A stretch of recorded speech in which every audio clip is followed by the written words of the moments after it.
다큐멘터리 소리 100년 생활 100년. 오늘은 가극단의 등장과 양복의 생활화 편을 보내드립니다.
이미 몇 차례 말씀드렸습니다만 우리나라 신문화 초창기에는 연극 배우와 유행가 가수의 구분이 따로 없었습니다.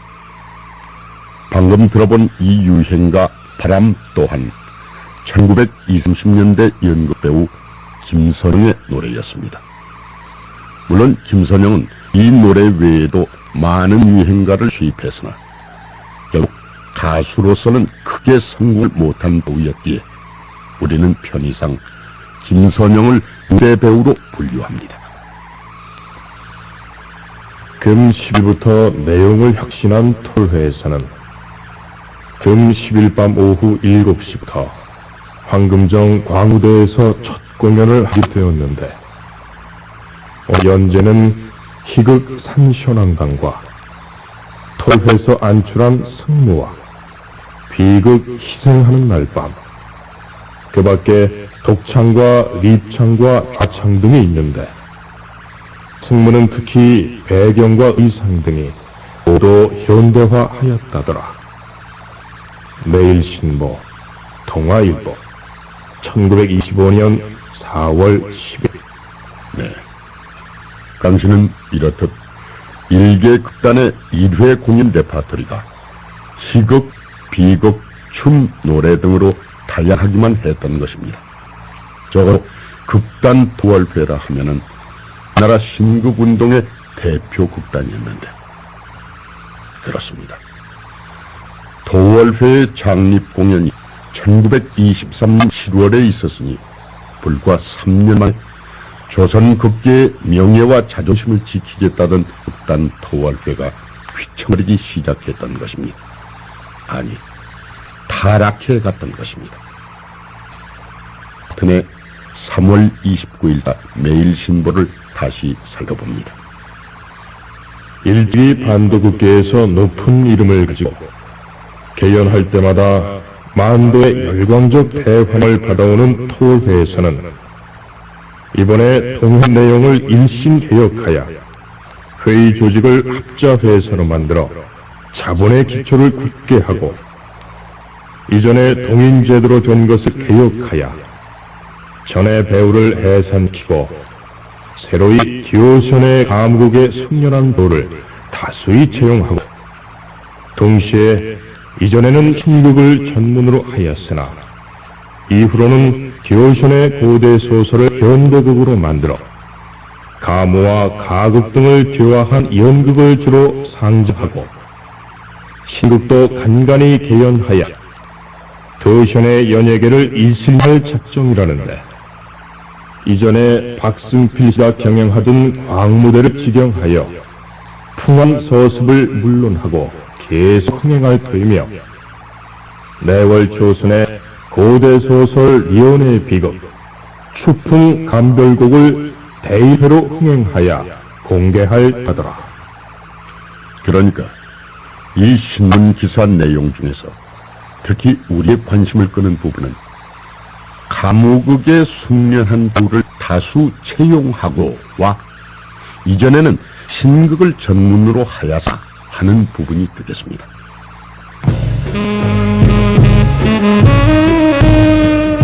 이 뜻을 보다 쉽게 직설하자면 극단 토화에도 영리의 눈을 떠서 그 당시 지방 유랑극단의 신파적 요소를 과감히 수용하겠다는 표현입니다. 이 당시의 가무적 요소라면 바로 막간극의 희극 내지 유행과 독창 등을 지칭하는 것이니까요.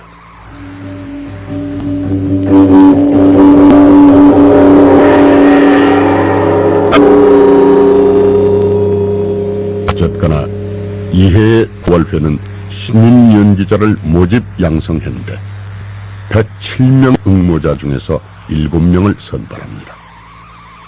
양백명, 서월영, 이운방, 박재행, 설성, 윤성우, 김수련. 이들 중에 한 사람 설성. 지금 나는 당신이 직접 작성한 이력서를 보고 있어. 근데 당신은 인천 상업학교를 졸업했다는데 그게 진실이? 네. 인천에서 1906년에 태어나 인천 상업학교를 졸업했습니다. 내가 묻고 싶은 요지는 상업학교를 졸업하고서 왜 연극을 하겠다는 건지 그게 궁금한 말이야. 네. 제가 상업학교를 입학할 당시에는 제 나이가 너무 어려서 부모님 뜻에 따를 수밖에 없었습니다. 그런데 이젠 제 뜻에 쫓아 제 인생을 살 만한 나이가 됐습니다. 아니, 당신은 극단무 조금 먹어본 사람 같소만은. 이름을 밝히고 싶지는 않지만 몇몇 유랑극단을 따라다니며 어깨너머로 연극을 좀 배우기는 했습니다. 당신 몸무게는 얼마나 돼요? 네, 80kg 안팎입니다.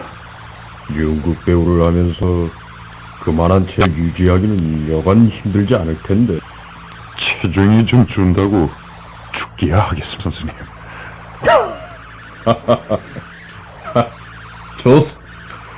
우리 힘을 합해서 극단 투어레를 한번 일으켜 세워봅시다. 이렇듯 토월과 새 식구를 영입하고 관객의 구미에 쫓아 인기가수 임심덕을 불러 연극도 만들고 점차 저급한 싸구려 신파극을 공연해봐도 뾰족한 수는 찾아지지 않았습니다. 1926년 1월 1일자 매일신보를 이용해봅니다. 슬픈 경에 빠진 비극. 극단. 100년을 가도 진보를 보지 못하고 있는 것이 조선의 극단이다. 비록 토월회라는 굵은 존재를 신인지 않는 바는 아니나 경영자의 안달바니짓과 배우의 부족과 극작가의 능률 결핍으로 전혀 현상을 지키기도 쩔쩔맬 때 활동사진이라는 강적에게 같은 경성 시내에서도 좋은 거는 다 빼앗기고 광무구석으로 쫓겨간 후에 다시 관계를 즐거져 가장 귀족적이라는 토월회에서 자존심은 어찌하였는지 십전균일까지 부르다가 그래도 견디다 못하여 남선 순업을 나가고 말았다. 세상에 이보다도 비참한 일이 있으며 토월회가 신인의 무리 속에서 채를 다한 깃발을 들고 일어서자 우선 다른 적은 극단들은 가슴이 아래앉고 마셨다. 그러나 그 수입 성적으로는 오히려 그들에게 뒤질 때 많았었다. 토월회 주장 박승희 군이 이미 손실을 본 2만원을 우습게 여기고도 오히려 토월회를 끌고 나갈는지 큰 난문이며 재래극단 중 오직 하나밖에 남지 아니한 취성주와 김소랑 일행은 어느 곳에서 이 겨울을 지내는지 소식도 들을 길이 없으며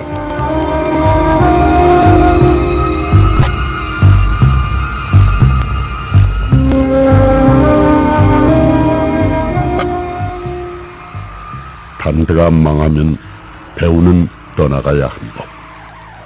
아니, 단체와 부관의 호흡이 잃지 못해도 배우는 단체를 떠나야 하는 법이죠. 토월 이후 뚱뚱하고 커다란 몸집의 소유자 일성은 놀랍게도 단성사의 연극시장 무대의 그 모습을 나타냅니다. 이때가 1931년 1월 말의 일.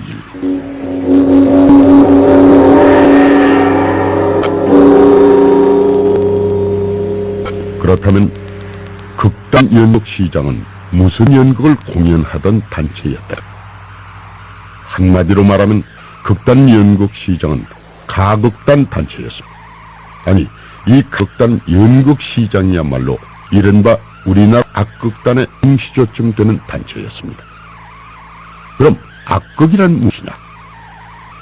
악극이란 말이 생소하게 들릴는지 모르는 요즘의 젊은 청취자를 위해서 연극이 서항석 씨가 남긴 설명문을 인용해 보겠습니다. 1930년대 후반으로부터 1940년대 전반에 걸쳐서 이 땅에는 악극 혹은 가극이라는 장르의 무대 예술이 나타나서 꽤 활발한 공연 활동을 하고 있었다. 악극이라는 것은 대사와 동작과 노래와 무용과 경음악으로 엮어가는 하나의 연극인 것이다.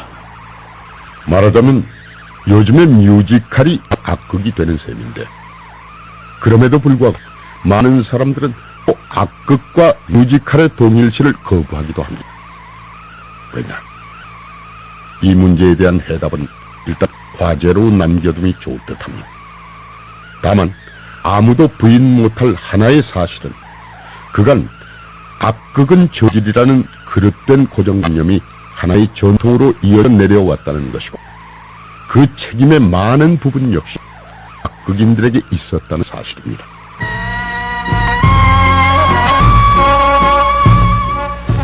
네, 공연예술 작품을 하나의 상품이라 가정할 때 신파 연극인들이 저급 상품을 마구 싸구려로 팔러 다녔던 악극인들 역시 저급 웃음과 눈물 그리고 쇼적인 볼거리를 마구 팔았습니다. 관객의 기호에 영합하고만 들었을 뿐 관객에게 새로운 예술무적인 체험을 전달해보고자 하는 창작 노력은 포기했던 것입니다. 어때요, 서일성씨? 춤추고 노래하고 대사하고 힘들지 않아요? 오히려 제가 임 선생님한테 물어보고 싶은 말씀인데, 제가 춤추고 노래하고 대사하는 연극이 어렵게 보이지 않아요? 모르긴 해도 서일성 씨 연극을 보게 되는 관객들은 저마다 이런 감탄을 하게 될 거요. 이야, 저렇게 뚱뚱한 몸을 갖고 어쩌면 저렇게 유연한 몸 동작을 할 수 있을까 하고 말이요. 태주부리는 곰 구경하듯 하겠죠. 절대로 그런 건 아니에요. 서일성 씨 무대에 서고 보면은 무대에 안정감이 생기고 무게가 생겨서 좋습니다. 그렇게 좋게 봐주셔서 감사합니다. 당시 연극시장에서는 박용호작 태양의 거리를 공연했는데 서일성, 문소일, 김영숙 등이 주연으로 출연했습니다. 또 하석조의 비극 속설 떠나서라는 작품에서는 이경설, 하지만 등이 주연을 맡았고 희가극 처녀국보, 부자와 양반 등에서는 성출, 김영숙, 이경설, 신카나리아 등이 주연을 맡았습니다. 그리고 1차 대전을 주제로 한 소설 서부전선 이상의다가 한참 인기를 끌고 있을 때는 이경설 원한 임서방 각색의 희가극 결혼전선 이상없다라는 작품을 공연하기도 했습니다.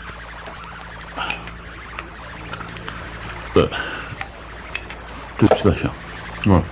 그래. 그런데 있잖아요, 형. 저는 아무리 좋게 생각해도 이해가 안 돼요. 뭐가? 이번 작품의 배역 결정 말씀이에요. 이번 작품에서 네가 맡은 배역이 뭐지? 아이, 전 제 배역을 두고 말씀드리는 게 아니에요. 그럼. 형을 두고 하는 말씀이에요. 작품을 읽어보니까 이번 작품에서는 형이 주연해야 제대로 되는 건데 왜 형이 단역으로 밀려나야 하느냐는 말씀. 야, 봤구나. 예, 형. 네가 나를 생각해주는 마음이 곱긴 하다만 난 너한테 이런 충고를 해주고 싶구나. 좋은 연기자는 배역 욕심이 많은 배우가 아니라 주어진 배역을 제대로 소화해낼 수 있는 사람이라는 거. 무슨 말인지 알았겠니? 예, 알아듣기는 하겠지만 네가 마음 상해할 것 없다. 난 이번 배역에도 아무 불만이 없으니까. 정말 그러세요, 형? 그럼 정말이지 않고 내가 진정으로 마음 상해할 테면 이 연출자가 나한테 대사 10마디짜리 단역을 맡길 수가 있었겠니? 이렇듯 서일성은 과묵한 성격의 소유자였습니다. 그래서 그의 별명은 모범 만능이었습니다. 그는 무대에 오르기 전 15분 전에 분장실에 나타나서는 담배 한 대 피우고 5분간 명상에 잠겼다가 부장을 마치고 무대로 나갔습니다. 서일성이라. 왜 뚱뚱한 몸매에 중절모 하나 있지 않습니까? 그러니까 생각이 났어. 그 여관에서는 자기 감정을 밖으로 잘 나내지 않는다는 친구. 이들은 이른바 동양극장의 운영진들인 지방 흥행을 위주로 하는 또 하나의 극단 호화선 출범을 앞두고 전속 배우들을 물색하는 중. 그러니까 제 말씀은 깊고 까부는 친구들보다 설성같이 과묵한 이런 식으로 중심 배우로 앉혀놔야 안심을 할 수가 있다는 말씀입니다. 좋아요. 일단 만나보고 그 친구만 오케이 하면 계약토록 합시다. 결국 서일성도 전문 연계 메카였던 동양극장의 전속 배우가 됩니다. 그래서 시명, 황필 등이 청춘좌의 중시 배우이듯 서일성은 소위 가극단의 성격을 띤 호화선의 기둥 배우가 됩니다. 그러나 동양극장 산하의 세계 극, 즉 청춘좌, 동극좌, 호화선 등의 한계와 역할은 흐지부지 드말 뿐 그들은 그냥 동양극장의 배우로 남게 됐습니다. 당시의 동양극장 배우였던 고설봉 증언에 의하자면 서일성은 유랑 삼천리의 장남역, 북두칠성의 도승지 역이 대표작이라고 했습니다. 이 시간에는 유랑 삼천리의 줄거리를 잠시 소개해보면서 그때까지도 엄연히 잔존했던 전조 봉건 시대의 일부 다처제, 그 유습이 빚은 비극을 음미해보도록 하겠습니다. 1938년 10월 5일부터 연극 전용극장 동양극장에서 극단 호화산에 의해 공연됐던 임선규의 빅히트 작품 유랑삼천리.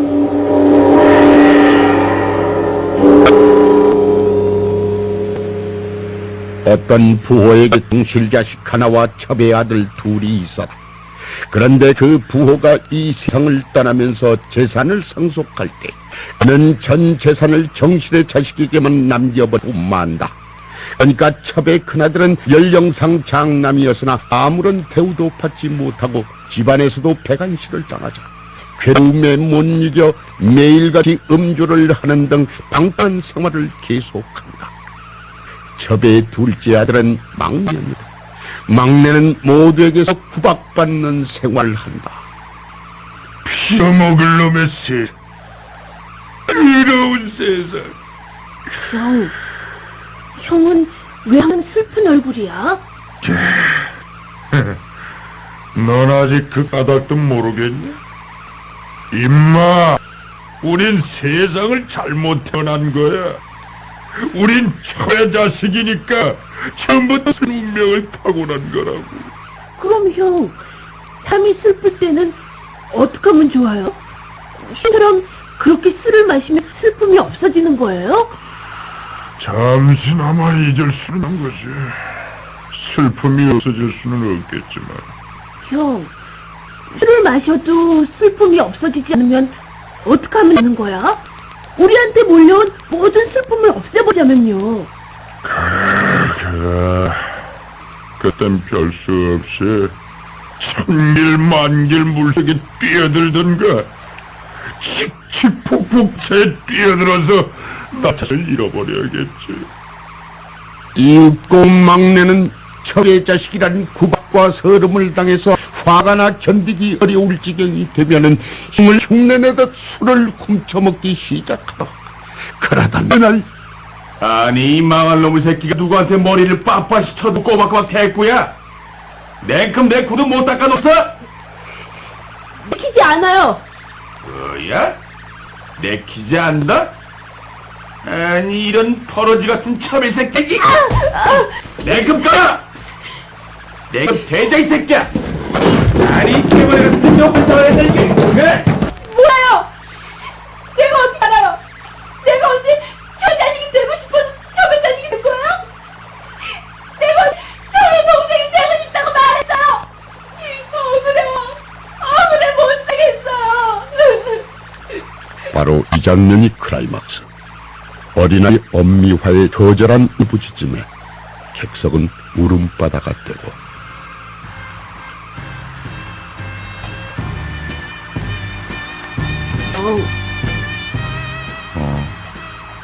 차마 죽지 못해서 가슴이 답답해 미칠 지경이 되면 그때는 어쩌면 좋아요? 그럴 때 난 숫자를 해보는 버릇이 있지.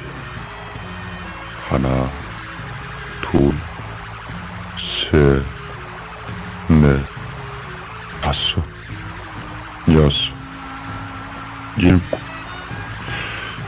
여덟, 아홉, 열, 이렇게. 그럼 형과 나는 한평생 숫자만 세도 알겠네. 단, 10, 100, 1000, 만, 1000만,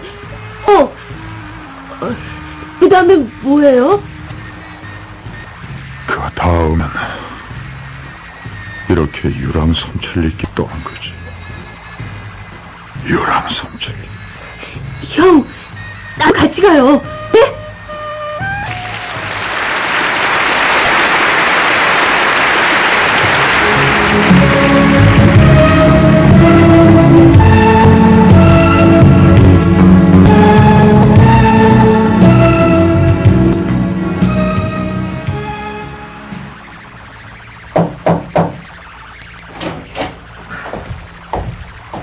절 찾으셨습니까, 선생님? 이리 좀 앉아봐요. 네. 솔직히 대답을 좀 해봐요.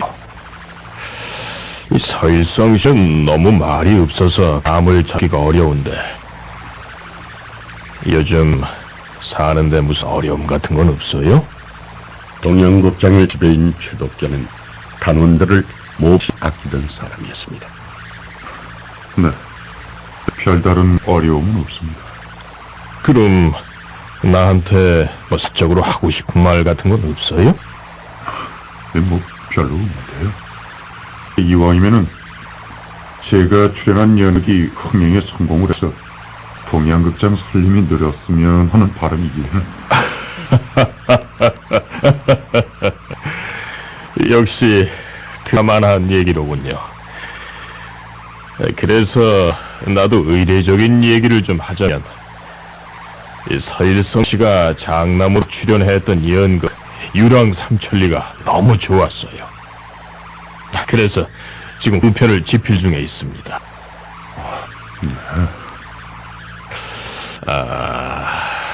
자, 이거 얼마 안 되지만 받아줘요. 아, 이게 뭡니까? 서일성 씨, 그 양복 한 벌 새 것으로 바꿔야겠어요.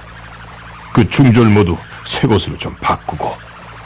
그럼 최 선생님께서 이 양복, 이 모자가 이 초라하게 보였단 말씀이십니까?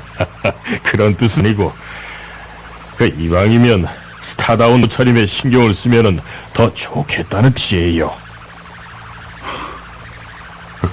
감사합니다. 그냥 가볍게 듣고 보면 그뿐일 테지만 굳이 새겨보면 이 짧은 대화에서도 우리는 금속지감을 느낄 수가 있습니다. 상투를 자르고 양복을 입는 것을 마치 유혹된 일같이 여기게 된 것은 일본인들이 우리를 침략한 하나의 부작용으로 그렇게 길들여졌기 때문이었다. 머리를 깎는다는 것은 마치 일본인에게 나라를 빼앗기는 것과 다름없다는 생각이 바로 그것이었다. 고종 32년 1895년 국모가 시해되고 왕과 세자 모조리 상투를 자르게 되었을 때 그것은 문명 개화가 아니라 일본인의 무릎 아래 굴복을 하고 만시라고들 생각하였다. 상투를 자르고 양복을 입는 것은 마치 일본의 속국이 되는 것 같은 착각을 주었던 것이다. 언론인 이규태 씨의 서술을 빌려보았습니다. 우리나라의 양복이 전래된 지 수십 년 뒤인 동양극장 시절엔 어느새 잘 차려입은 양복 차림이 멋쟁이 신사 행세를 하고 있었던 것입니다. 그럼 동양극장의 빅히트 모승극 권위의 힘을 감상하면서 서일성 육성을 들어보기로 하겠습니다. 비백장 역의 서일성이고 그 아들 용규 역에는 양진, 아씨 역에는 지경순, 청지기 역에는 양백명, 할멈 역의 박영신입니다. 그래, 장모마님이 성을 내고 살다가 웃고 가세 궁그래. 유모가 우리 청사를 하댔더니 그만 겁이 나고 슬슬 달래고 가셨어요. 어쨌든 기생어머니 중에서는 좋으냐. 아이고, 그 마님은 괜찮으신데요. 또 다른 기생 어머니들이 심하면들 중에서 그러신답니다. 그건 기생딸 하나만 팔면 우리 집도 생기고 논도 생기는 줄만 알고서 그 야단들이지. 일어나라. 누구세요? 대감양차십니다. 아버지가 오셨나 봐요. 아버지. 잘 있으니? 네. 안녕하셨습니까? 애비도 보고 싶지가 않군요. 오늘도 아버지 때문에서 빙빙 돌다 왔습니다. 그렇지만 사람의 집에는 가도가 있는 법이야. 장가 만든 네가 기생자 부르고 부모가 정혼인을 임의로 파오니 그 자식을 만일 집에다 들여보아라. 그 시비를 다 누가 깼나. 아버지의 처지는 잘 알고 있습니다. 어쨌든 오개비는 따로 첩시가를 세줄 게니 김반세의 딸과 승계만 해다오. 그러면 다 편안하지 않겠니? 저는 첩이란 것이 무엇인지는 모릅니다. 아니, 둘째 세상에 첩을 두는 자를 멸시합니다. 가엾이 봅니다. 저에게는 오적이만이 제 아내요 아버님의 며느리일 것입니다. 그렇지만 귀족의 가문에 기생녀를 들여올 수가 있나 생각을 해보아. 그러게 아버님은 귀족 사회의 전통과 예법에 사시고 저는 인간으로서의 순종에 살겠습니다. 그럼 너와 나와는 오늘 이것이 맞이다. 그만한 일입니다. 그러나 할 수 없습니다. 내가 죽더라도 머리도 풀러질 못해 저는 저대로 나의 머리를 풀겠습니다. 제사에 참여도 못하고. 네, 좋습니다. 아버님은 저 하나뿐이니까 어디가 있든지 국한 그릇, 밥 한 그릇이라도 정성껏 떠놓고 저는 저대로 제사를 지내죠. 자귀도 재산도 다 내게는 안 간다. 좋습니다. 미천하지만 가나지만 부끄럽지 않은 생활을 하겠습니다. 한소문 일이다. 시세의 힘이다. 예, 여봐. 네. 이것은 예 어머니가 생전 시에 며느리 보면 주겠다고 신신장기했던 폐물이다. 나는 너를 며느리라고 부르지 못하고 나마는 예 모친이 생전했으면 반드시 폐물을 너를 줬을 게다. 자, 받아라. 네. 아버지, 그렇게도 가문 중하십니까? 그렇게도 제모가 중하십니까? 너는 네가 갈 길이 있고 나는 내가 갈 길이 있다. 너는 사랑에 살고 난 대의명분에 사자. 네, 잘 알습니다.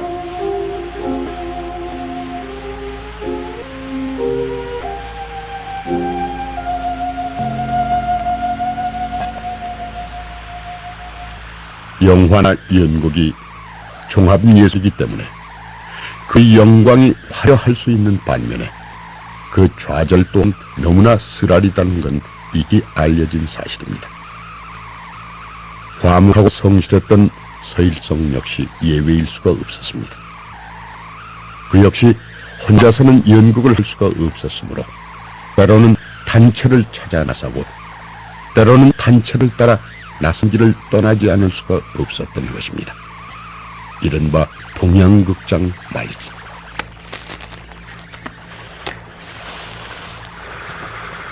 당신 왜 이렇게 심각한 얼굴이세요? 내 얼굴이 심각해 보이나? 당신도 참 다른 사람도 아닌 제 눈에 속일 수 있다고 생각하세요? 아무래도 단체를 또 옮겨야 할 것 같소. 단지를 또 옮기다니요? 동양극장 단체보다 좋은 극단이 또 어디 있다고 그러세요? 당신은 마음 놓고 연극을 할 수가 있어서 좋고 전 안심하고 월급으로 생활을 꾸릴 수 있어서 좋고. 그런데 홍순원 사장이 유명을 달리한 다음에 주인이 바뀌질 않았겠소. 그래서 새로 동양극장 주인인 일본 사람들은 싹수가 노랗게 생겼거든. 그랬어요? 몇몇 사람들이 선극단 아랑을 조직하면서 나한테도 같은 식구가 되길 원하는데. 아니, 그 몇몇 사람이 누군데요? 배우는 황철이, 양뱅, 차홍류, 김선초, 진남, 문정복 등이고 이 연출은 박진씨 등이 뜻을 합하고 있는데. 아니, 그렇다면 이름 있는 배우들은 다 아니에요? 글쎄, 그런데 과연 새로운 극단 운영이 뜻대로 되는지. 그렇지만 어떡해요. 그분들이 다 떠나난 뒤에 당 혼자 동양극장에 남아서 무슨 연극을 할 수 있겠어요. 물론 서일성은 극단 아라로 자리를 옮기게 됩니다. 그런데 머지않아 서일성에게는 또 하나의 고민이 걸려듭니다. 소위 조선연극의 어용파를 배척한 조선통독부가 조선연극협회를 결성하면서 서일성을 협회의 좌장으로 앉히려 들었던 것입니다. 1940년 말경이었습니다. 글쎄요, 인정으로 보나 의리로 보나 전 극단 아랑에서 발을 빼기가 어려운 처지입니다. 여보게 서일성, 인정도 좋고 의도 좋지만 우선은 잘부터 살고 볼 일이 아니겠나. 도대체 자네가 연극계에 몸담은 지가 언제야? 근 20년이 다 됐잖아. 그런데도 자넨 내정kal이 없질 않겠어? 이 사람은 무성영화 시절에 그 이름을 날리던 인류 변사 김조성으로서 극단 예원좌를 운영하며 조선연극협회의 결성에 적극 앞장선 사람이었습니다. 이때는 이름도 김춘광으로 바뀌어 있었습니다. 기 선생님, 조선 연극계에는 저보다 훌륭한 사람들이 얼마라도 많지 않겠습니까?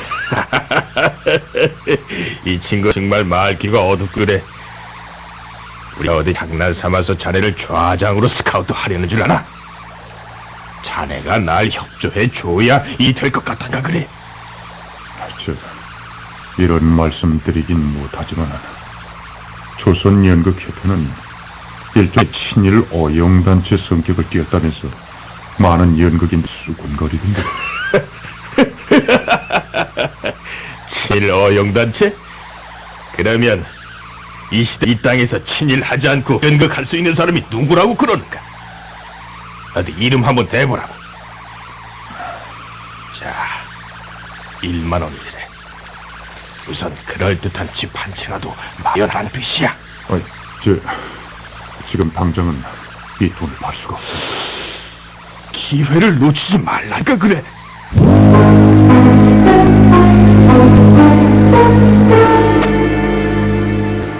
이윽고 조선연극협회 좌장이 되면서 서대문에서 새빵을 살던 서일성 2,400원을 주고 청진동 수송국민학교 앞에 있는 큰 기와집 한 채를 마련합니다. 그래서 조선연극협회의 성격 등을 논외로 지대 그만큼 서일성은 당시의 연극계에서는 신망이 두터웠던 인물이었음을 알 수가 있습니다. 뿐만 아니라 극단아랑의 팜프렛에 실린 서일성의 프로필 소개를 봐서도 그의 연기는 이미 완숙의 기지에 들어있었음을 알 수가 있습니다. 서일성, 군의 연기는 관록과 함께 노련하다. 열이 있으며 정의하다. 토올회로부터 혼을에 성하였다. 힘과 열을 가진 젊은 배우이며 이 남자야. 그는 8.15 해방 후에도 연극무대에 올랐습니다. 연출가 박진은 그의 저서 세세년내다 백범 김구성의 참관하에서 연극 윤봉길 의사를 공연하던 광경을 자세히 서술해 놓았습니다. 저건 누구지? 네, 저 젊은이가 바로 윤봉길입니다. 그리고 저 늙은이는 김노인이라는 분입니다.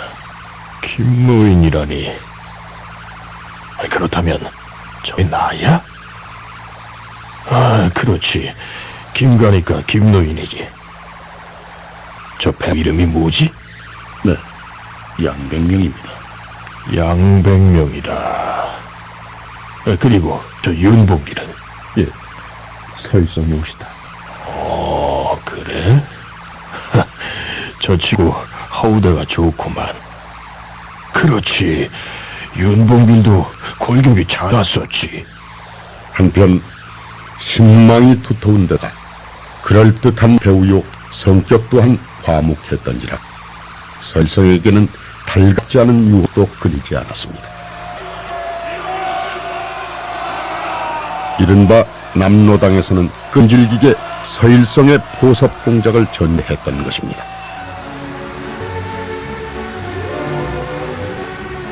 미안합니다. 전 성할 수가 없습니다. 왜냐하면 전 정치에는 문외한이기 때문입니다. 누구는 정치 박살에서 남로당에 입당한 줄 아느라. 문제는 이 흐름이란 말일세. 시대의 흐름.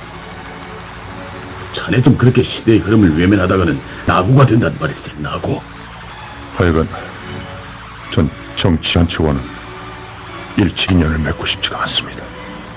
그러나 애석하게도 정치 성향을 전혀 못 가졌던 서일성이 6.25 동란 중에 인민군에게 비나고 맙니다. 처가인 논산에서 피난살이를 하고 있다가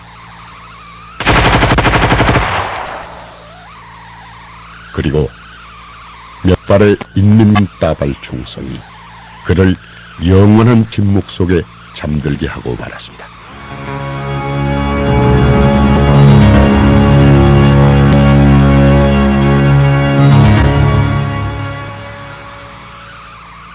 이제 서일성과 함께 동양장 배우였던 지경과 박세명이 엮어보는 넌센스 영감mam을 들어보면서 이 시간을 끝맺음 하겠습니다.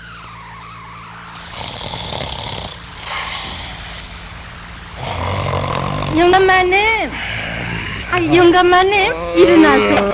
그도 밤중이셔, 영감마님. 저 영감마님, 얼큰 키지 마세요. 침짓으면 됩죠? 뭐 어쩌고 어째? 어서 엎어져서 기절을 하라고? 그리고 진짜 썩어지라고? 요런 년 좀 봐 나온. 아유, 망치켜라. 망할 놈의 영감쟁이라고? 저런 곰팡이가 쓸려니 있을 수가 있나? 아유, 문이 나 기가 막혀. 뭐? 아이백이 난다고? 이년아, 내가 왜 횃대를 하는 말이냐? 어린애 구역이 나게. 무슨 애매합니다. 정말이지, 억울해요. 뭐 애매기지 말고 6월달에 얼어 죽으라고? 요년아 어디다가 먼저 요년 같은 년. 왜 때리세요, 왜? 뭐 어째? 횃대 끝에다 목을 메고 죽으라고? 요년아 어디다가 먼저 요런? 괜히 생트집이야, 기가 막혀. 뭐 이마박에다 생물 놓기 전에 기가 막혀 뒤지라고? 자기 이런 망한 년이 있나? 답답하다. 응? 뭐 달달해? 이년아 내가 사탕이냐? 아지노 뭐더냐? 응? 달달하게. 이런 딱할리가 있나. 뭐 어째? 호열자에 걸려서 딱딱해 죽으라고? 끔찍스러워라. 정대강 해두세요. 무슨 게 어째? 뭐 무식한 것이 대강이만 해줬어? 이년아 내 대강이가 왜 구두 규칙이드냐 해지게. 끔찍해라. 난 몰라. 뭐 끔쩍 말고 남봉가나 부르라고? 이년아 내가 왜 광대 새끼냐? 남봉갈보게. 뭐 허서방이다? 이년아 내가 왜 지가지 왜 허가야? 뭐 해수요 그러라고? 요년 좀 봐. 신년 한 대 달라? 이건 꼭대기 피도 안 물은 요년아. 어? 이년 참 시끄러워하다. 무슨 거 해가 빠지라고? 얘기 쇠딸년 같으니. 얘 평안아! 거 없느냐? 이제 냉큼 좀 쫓아라. 거의 컨년다 해본 나온. 왜 내가 나가요? 내가 뭘 잘못했다고 그러세요? 뭘 잘못했어요? 밑에? 내 얼굴이 빈대 볼기짝 같다고? 별소리가 다 있군. 뭐 어째? 내 체격이 배류기 체격 같아? 얘기 요년 같은 아야. 요년 썩 나가냐? 얘 얘 용준아! 썩을 또 와! 이년 좀 떼쪽에 요년 같으니 나쁜 녀석이. 왜 웃는 거야? 남 아프고 분해서 웃는데 뭐가 웃어서 웃는 거야? 이런 망할 녀석 같으니. 우습다. 예, 기자야. 울기는 왜 우느냐 못생긴 요 아가씨 운다고 귀머거리가 귀가 뚫성 씹던 말이냐 울기를 말고 설랑은 웃기나 해라.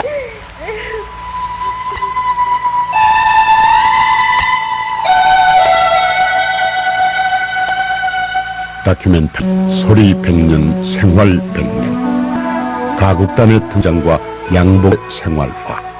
지금까지 출연 강무한, 홍시호, 문관일, 김수등, 이연성, 문선희. 해설 조명남, 음악 박복규, 효과 차재환, 정정일, 기술 정동화, 구성 기영목, 연출 임영웅이었습니다.